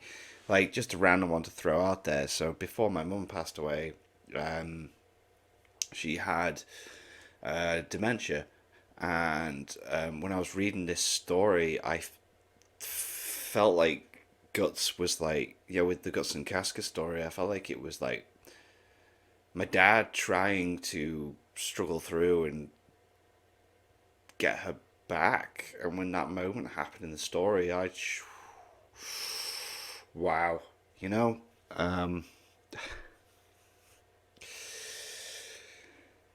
so yeah, it means a lot to me.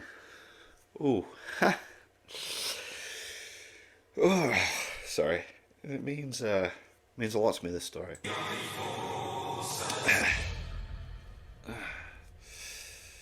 So it's 11 a.m. Saturday, sorry. April 13th, 2013. The lights dim in Dublin's Lighthouse Cinema's third screen, and there I sit with my friend Sam to see the movie Berserk: The Golden Oh, Age. okay.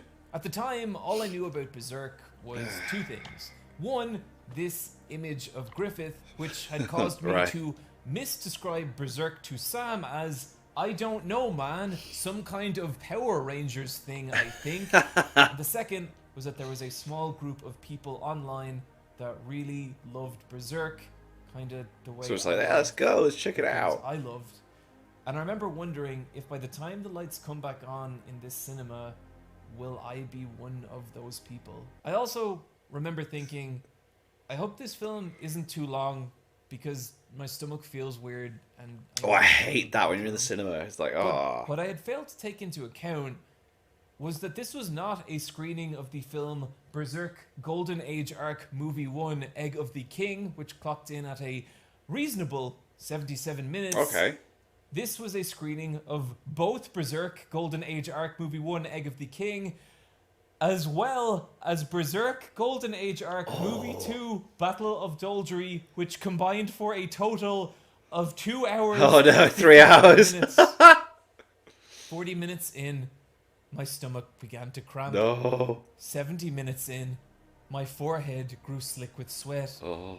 2 hours in, I feared that explosive public humiliation loomed, and yet I could not look Wow. away. Oh, When the wow. lights finally did fill that cinema screen, I sprinted from its doors with the kinetic fury of a world-class greyhound being gunshot loosed from its pen. And as I sat there Whoa. in the Lighthouse Cinema Dublin's unisex bathroom, my body draining itself of impurity, I realized there was something new in this world that I loved. Yeah. Wow. Later, I began reading the Berserk manga Okay. and loved it even more than the movie. I became infatuated with Griffith, Casca, and Guts in that order. I read in wonder as the scope of Berserk's story gradually pulled out, each new character on their own path with their own struggles. Characters like Father Mozgoose terrified me. Oh, he was Characters weird. like Farnese made me wish I knew people like Farnese. And through it all, the story of Berserk continued to be relentless and cruel. I was disgusted to see Griffith hailed as this savior, as this glorious knight worthy of worship, and even more so when I actually found myself rooting for Griffith. At times, hoping yeah. he wins his battle against the Demon Empire, and even agreeing with his plans to bring about a new and better world. This is what I think makes Griffith such a vile and perfect villain. He makes me disappointed in myself. I fell in love with Farnese, Serpico, Chirke, and Isidro and the effects they had on Guts. I watched as they formed this weird little found It is a family, ragtag and I group, became isn't it? so Yeah. invested in that. And after a while, sitting down to read Berserk, it didn't feel like reading a comic. It felt like continuing a journey with a group of people I really liked. But then came the day when I slammed into Berserk's most recent chapter, and unfortunately, as mentioned, this was 2013, and over the course of the next 17 months, Kentaro Miura would release precisely one chapter. This did bother me at first, but it made the chapters feel so precious that Yeah, when like, they as they did come out drop, that it was like a often. cause for celebration. And after a while, I started stockpiling 3 or 4 at a time, and then I'd take an evening and I would just get immersed in Berserk again. And entire years would go by, you know? I would start jobs, I'd meet people, I'd move home multiple times, I'd leave jobs, I'd lose touch with those people. But Berserk, it was always there.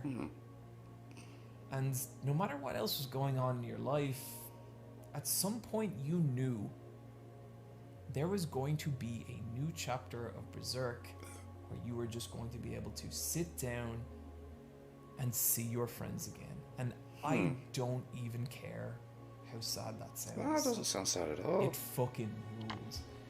And I think I totally get that. That's amazing. It's like your own little thing that you look forward to, but you don't know when it's going to come around. And when it does, it's like, ah, damn, we're back again. You know, the gang is here again. Like, you have that, like, I've got friends that I don't see for a very long time, and when I do, it's like we haven't even seen, it's not been a day since we've not been together. I went out for my birthday last month, and there was 2 people I haven't seen for like 8 years. Didn't feel like a day, man. It was mad. that's the cool thing about long-term media. It's not just this thing that happens. It's not just something you consume and then leave behind. It is something that is happening in the same way you are. These characters growing and struggling as you do, their lives unfolding alongside yours. And then Kentaro Miura Dies, yeah. Damn. and you realize that It's over. you're never going to see your friends again. That all you've got now is memories. And you start crying in front of the gorilla enclosure in Dublin Zoo Yeah. on your girlfriend's birthday. Birthday, damn. Berserk is over. Or is it? At the time of writing this, there's a lot of online speculation as to whether Berserk will continue under a different author. And much like that one guy who paid me $1 on Patreon to tell me to go fuck myself, I have conflicting feelings on this one. The rumored author, and again these are just rumors, is Koji Mori. Koji Mori was Kentaro Miura's lifelong best friend. Here they both are at the gym at the age of 15, and isn't that fucking adorable? Mori actually being the basis character for Griffith, except he's not a total piece of shit human being as far as I can tell, and is also a successful manga creator in his own right, and someone Miura would even seek advice from about the future direction of Berserk. Who also, just to mention, wrote this incredibly touching memorial manga on Kentaro Miura's death. And wow. if you've made it long enough into this fucking mess of a video, you care about Berserk enough to read this thing. It's awesome. The artwork of this new Berserk to be completed by Miura's team of assistants, who are all very talented people and who have been helping Miura create Berserk for years. Right now there's no official word to confirm or deny any of this, and if it does happen, I think we owe these people a fair shot in whatever they do create, especially if it's what Kentaro Miura would have wanted. But, and I hate saying this, Berserk to me is Kentaro Miura. It is so full of him and his life that the idea of it ever continuing without him, I just can't accept that. And if I've done my job right up until this point, you'll understand why that is. Yeah, I get it. Berserk to me, it's over. It ended in 2021. Okay, so if Berserk really is over, then what can we take from how it ended? Well, when Kentaro Miura died, there was one final chapter out for Berserk. It ends with Guts coming face to face with the Moonlight Boy. This is a character who appears on nights of a full moon and is most likely Guts and Casca's child, and also Griffith's in a way that I don't like to think about very much. And that's it. And something about that, I don't know, it just feels kind of right, I think. Guts coming face to face with the sum total of everything that is terrible and beautiful about his journey, all personified in this one person. But it's also more than that. It's like a chance for Guts to be there for someone in the same way that no one was ever there for him, to take all his passion and rage and really just let it go and put his life into something positive. The raising of this child. And that's how Guts would stay. Frozen in this moment of contentment till the end of time. But that's not how Berserk ended. Because you see, there was one more manuscript that Miura had worked on that would be completed by his assistants. And this chapter would end with the moonlit boy transforming into Griffith, bringing Guts and Griffith face to face for the first time in 20 years, and ending Berserk on possibly the biggest cliffhanger of its entire run. And I've seen people try and justify this ending and say that it makes sense for a series so about struggle and hardship to end on a moment of extreme struggle and hardship. But I just can't get behind that, because Berserk to me has never been a story about terrible things happening. It's a story about how people come back from those terrible things. And to know that Guts never comes back from this, I genuinely don't know what to do with that. Yeah, it was I was very shocked.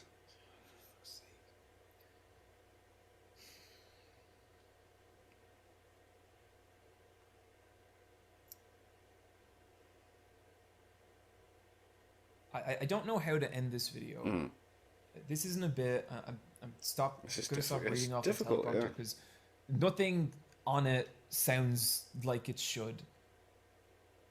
I've been working on this video for so fucking long now, and I don't know how to end it. And like the section that's meant to come after this one, I've rewrote that so many times, but nothing works and nothing feels right. And I think the reason for that is because like I'm not talking about a piece of media. I'm not recommending something.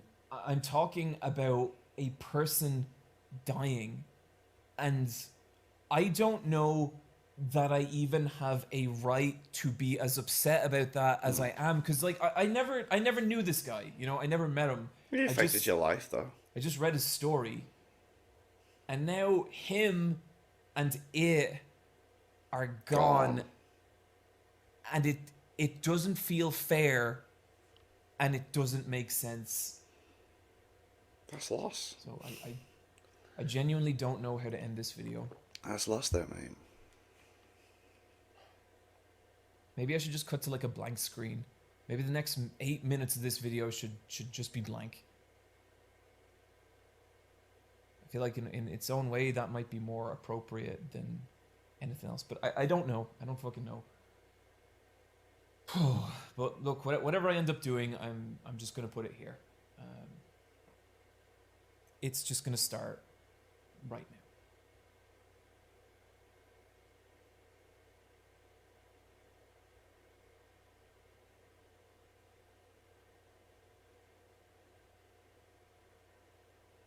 We'll wait. Ah. Hi. It's been like 5 weeks since I shot that Oh, wow, okay. last section. So, sorry if that got a bit weird.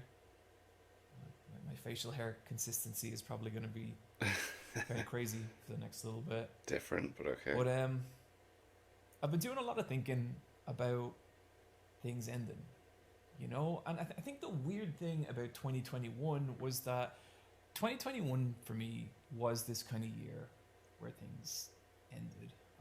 There was some personal stuff that I don't really want to get into. But my favorite game of the year was like No More Heroes 3. And it looks like that's going to be the last in the series. My favorite podcast, the Giant Beast Cast, ended after 6 years and 311 episodes.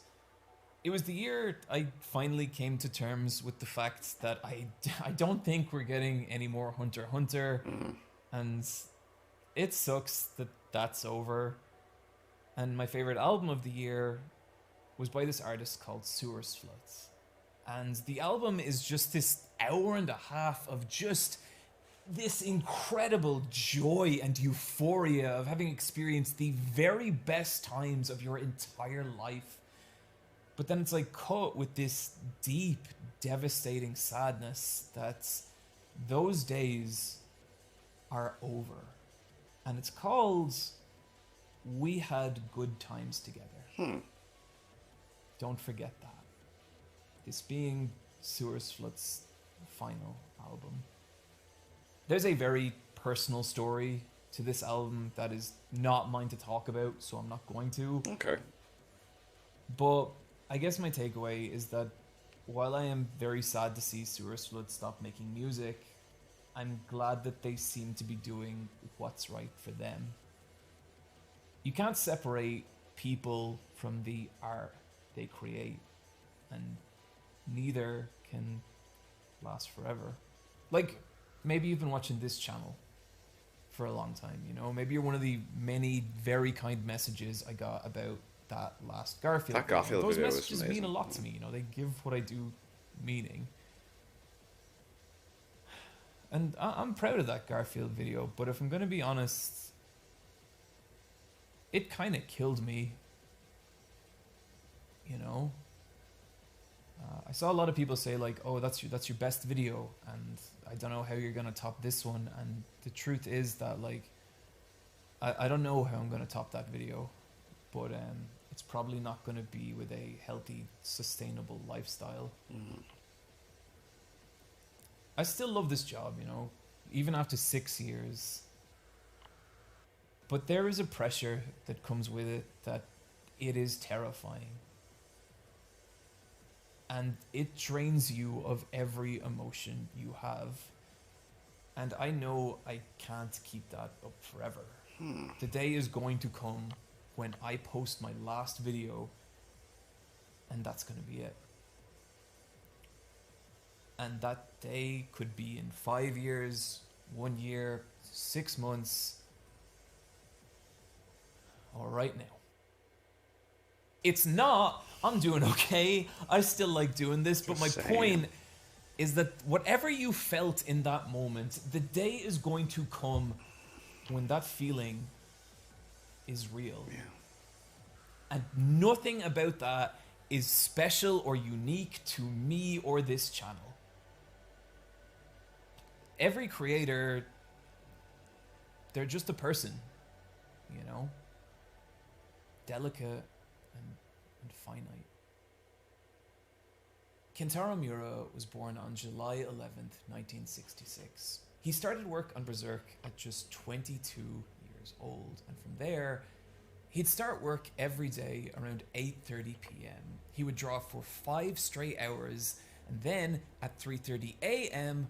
would take a 30-minute break to eat and watch television. Wow. He would then work another 2.5 hours, taking another 30-minute break at 6 a.m., after which he would work as many as 9 consecutive hours, finishing as late as 3 p.m.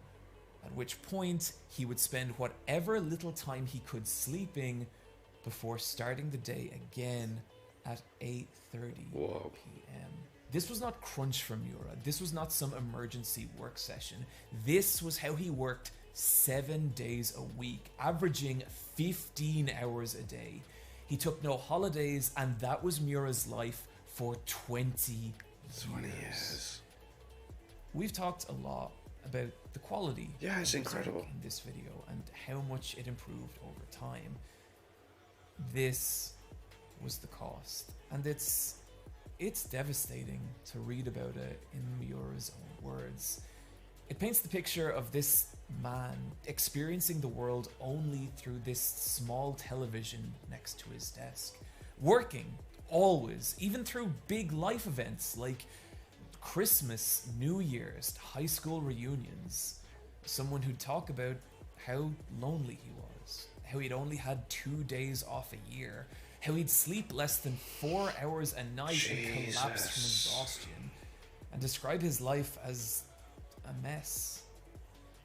Nothing but manga. And for us to have that. That isolation, I think you can really feel that in Berserk. We've talked about how much Miura's life seems to echo through Guts, but it does this in so many ways.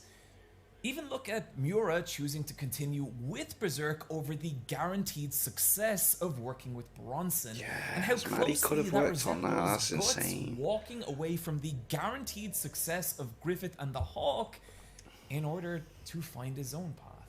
These are both people driven by a single-minded obsession to define themselves, to prove themselves to everyone around them, and that desire would lead both to a place where it consumed their whole life, leaving their bodies and minds under constant strain, leaving them alone and isolated, struggling to get even a single night's sleep.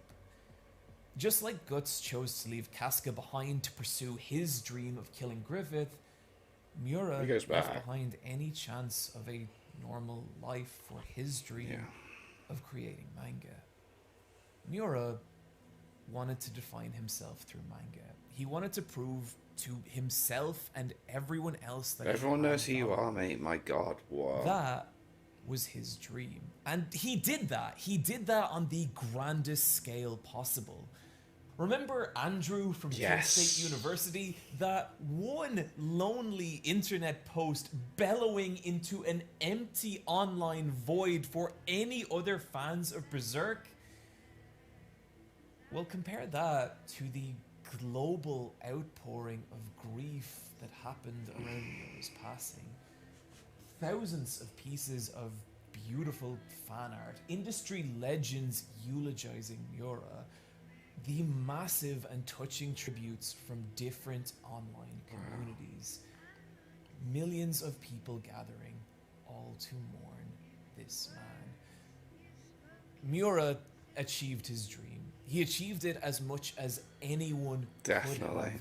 But the Definitely. thing about a dream is that it never really ends. There's always more you can pursue, always more you can achieve, and in their own way, I think that's what trapped both Guts and Miura. And I think things were like that for a really long time. But then there's this moment way later in Berserk. And it's right at the end of this massive story arc and this huge chaotic battle, and it's all left Guts just completely exhausted. And just as his consciousness begins to slip away, he stares out over this great plain. And there, miles away, he sees him. Griffith. Now, except for the very final page in Berserk, this would be the last time Guts and Griffith would ever lay eyes on each other. And so, if Guts is going to fulfill his dream and take his revenge against Griffith, it's gonna have to be right now. This would be his last chance.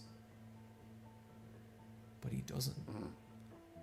Instead, he closes his eyes and just rests. Griffith disappearing into the horizon, and Guts boarding the infamous boat to Alfheim. Infamous because this was the point that would mark the beginning of a string of delays and hiatuses that would dramatically slow the release of Berserk, much to fan agony. So, Berserk eventually going unfinished, this was the moment when that started to happen. However, this was also a critical moment in both the lives of Guts and Miura. You look at Guts' life leading up to this point. Remember when I said I'd talk about Farnese and the gang someday? Well, turns out that that day is today. What I love about this group of people so much is how they all help each other move past the individual stages of life that each one of them was trapped in.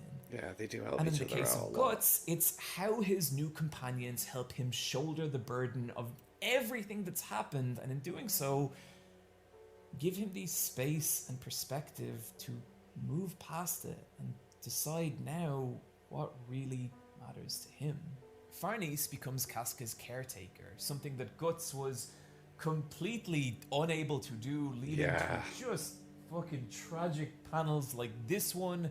And in doing so, she takes the burden of guilt off Guts and lets him actually see Casca happy. Serpico becomes an actual ally to Guts in battle, his first. Oh, he's sick. He does become really sick. Isidro doesn't actually do that much, honestly, but I think he's funny. He's and fun to have on the not panel. only He's the helps comedic quell value we the need. violent rage that is literally devouring Guts from the inside, but she also seals Guts and Casca's curse marks, meaning that they can both finally sleep through the night. And again, listen to those words. Guts looking out at his companions playing in the ocean. I thought, never again. Never could I watch the sun set and be this calm. Never again could I sleep the night through. And it's like, that violent asshole from the Black Swordsman arc, that is not this person anymore. This is someone who cares about the people he loves more than anything.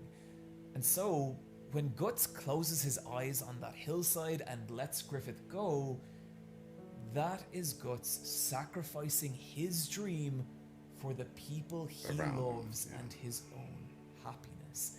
The exact opposite of what Griffith did in the eclipse. Yeah, wow. And you look at Guts' life after this point. You look at when he finally gets to Alfheim, and goddamn, when we get to that moment when Casca's mind is restored and someone asks her, does she remember Guts? And she just makes this face.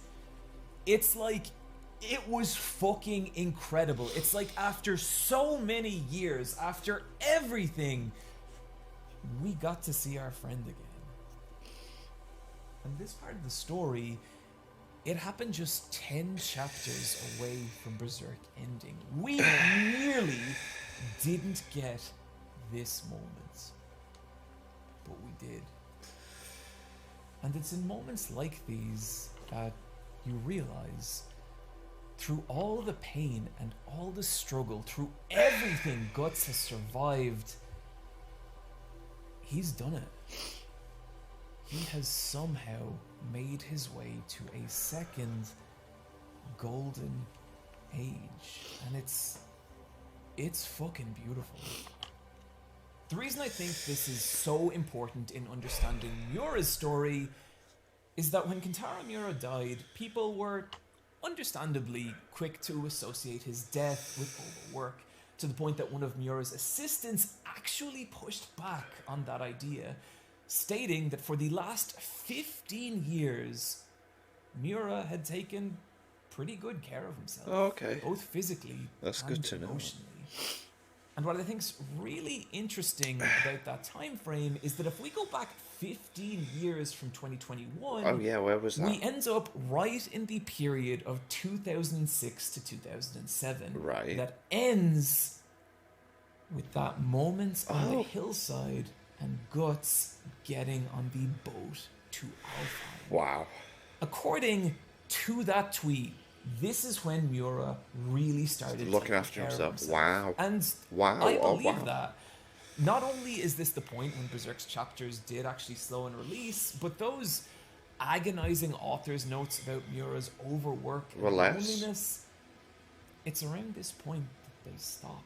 Wow. So, Yeah. Oh damn. what I think that moments on the hillside is both Guts and Miura letting go of their dream and putting their own lives and happiness first. Oh For wow. Guts, it was the dream of killing Griffith. For Miura, it was the overwork that was killing him. Yeah. And I mean, Wow. look at Miura's life after this point. With the assistance of Studio Gaga, he got to work on 2 other manga, Oh, which is something cool. he had wanted to do for decades. And remember that photo of Miura and his best Yeah, friend yeah, yeah. Koji Mori at the gym when they were 15? Well, here they are recreating that photo 30 years Cool. later. And Aw. it's hard to imagine that if Miura had kept that unsustainable lifestyle, that Be he able to could do have that. had moments like this. Yeah. And I hope he had a lot of that happiness that Guts found from putting his life before his dream. I hope that reflects the happiness Miura found by doing the same. Yeah. I hope he found his own golden age. When you look at Berserk like this, it becomes more than a story about healing. It becomes a story about how there are things you will want in this life more than anything. But ultimately, the day will come when you will need to find the strength to choose your own happiness over those dreams. And fuck, that is an incredible message to leave behind. That is the legacy of Kentaro Miura. This is a man who gave us everything. While his story may not be complete, it's nearly because of that his message is. And for that, there's only one thing to say. Thank you, Yeah. Kentaro Miura. Oh.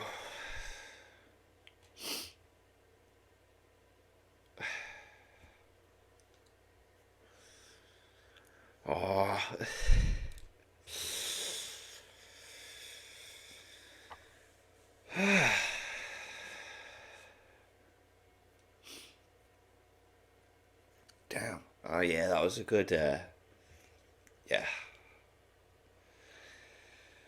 Whew, that was a great video. I like how he did the first half pretty much like very funny, comedic, well timed with the jokes, but still put it out there, and then like that second half was like, right, okay. I don't want to say second half, it wasn't even second half, it was only the last half hour. Let's throw the emotions in there. And like I said, I have a bit of a special connection with the story myself that I, you know. But damn, yeah, if you've not like read Berserk, it's, even though, you know, and it did happen, didn't it, as well? Like the assistant came and is working on chapters, and I've not read them. I think there's 2. Correct me if I'm wrong, but I think there's like 2 chapters that they worked on, and people were like, the art's not as great, but it was never going to be, because eye patch Wolf's shown in that video. Miura's art was just absolutely peak, absolutely incredible. And I've seen, like, was it Mark's reviews where he's like, this is just poster in a book. So yeah, I'm glad I checked that out. Sorry it's been so long, but I'm trying to now that it's really not easy, but it's like it's more